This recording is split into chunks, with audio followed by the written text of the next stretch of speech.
Hello,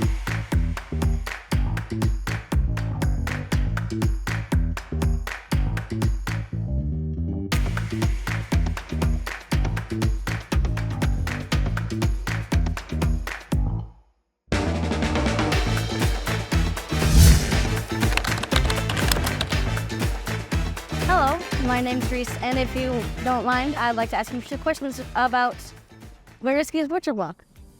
Nice to meet you, Reise. I'm Andrew Boryski. I'm the owner with my wife of Boryski's Butcher Block here in Saskatoon. What brought you here? What made you want to pursue this path? We're a second-generation family-owned butcher shop. We've been here in Saskatoon at this location for over 38 years. We're coming up on our 43rd year in business. And I was born into a family butcher shop. So my dad started it with a counter, just breaking down sides of pork, sides of beef. And we've expanded over the last 43 years into doing a bunch of catering, products, full retail line, a hot lunch counter, food trucks, all sorts of things in kind of food and catering. And next, what kind of education did you need to get into this school type of business? So I always say that, you don't really need anything formal if you've got a passion for it. So you can go out, research and do some YouTube videos and different things like that. But there's also some fine education programs here in via some of the trade schools here in Saskatchewan. There is a lot of different online courses and things that you can look up and take.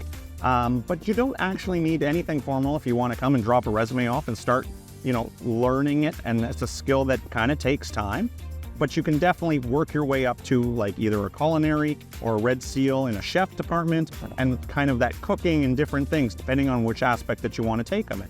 There are different meat cutting schools as well in the straight up butchery end of it, and then there's also the value added side, which is a lot what we do here, of making raw materials into products that people want to take home for dinner. I always loved food and doing things with food. I love feeding people in our community, connecting people through food. We do a lot of catering, we do a lot of barbecue. So it's a lot of fun when it comes down to it. And I've always loved just creating that. And then you get to share it with people. You get to be a host and host people with your food and dinners, and you're always at different events and things like that. And as well, you get people coming in here looking to host their own family. So it's a really fun kind of connecting people through food is really kind of a neat thing, and I've always really enjoyed that. But we make over 35 varieties of sausage throughout the year, all with Saskatchewan pork, and we make a lot of bacon. Yeah, so speaking of pork, what exactly do you do, and how does it affect or work with the pork industry? Well, we're value added.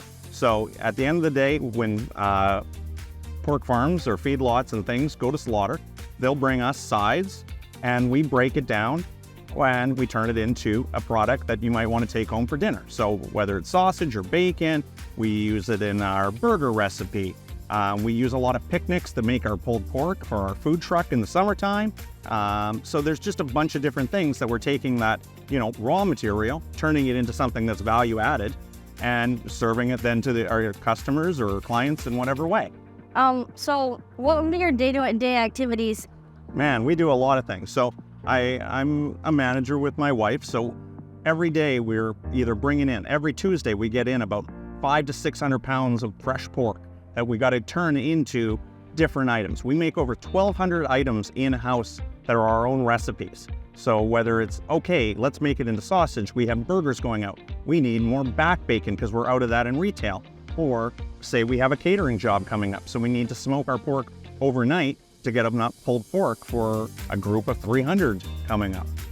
So every day is kind of just a juggling act of what's coming in the door, what can we turn that into, and how do we get it out the door to our customers. If somebody was looking to start their own business or company in meat making, what advice would you give to them? For somebody that wants to get into the meat business and things, there's a lot of different avenues. Find something that you like, because there's a lot of long hours to it. There's days where I'm coming in early in the morning to either get stuff in the ovens and going, or I'm here late at night changing around sausage so we have it at another batch ready for the morning in the smokehouse. So anything in food typically you put it in the longer hours. But it's a really rewarding profession because, you're not at a desk all day. Things are always changing. Food is kind of always finding different trends, finding different flavors, so you can do things to experiment in it. So if you find yourself be creative or wanting to do something unique and feed people, being in the butcher shop is kind of a fun way to do it. And do they need any experience? I don't think anybody really needs some experience. Some of the people that I admire the most never had any, formal training. There's definitely programs out there that you could go out and, apply to or get into in culinary or different food things. But I always say right now, go on YouTube. Go and Google, some great butcher shops, or take a look at some of the places in Texas where they're doing giant barbecue and ribs and all sorts of things. And you can Google pretty much anything to say, hey, how do I break down a side of pork? How should I come up with this marinade? And that's like my favorite resource to go to right now, that it's really accessible to go out there and learn. If you want from there to go upwards in education, find yourself a culinary program or a boot camp or a home ec program at school or something like that and get into it that way. But also, if you really like it, come apply for a job at a butcher shop. Thank you so much for watching The Whole Hog. We appreciate all of our sponsors for helping make this happen. Make sure to subscribe and check out all of our videos on YouTube.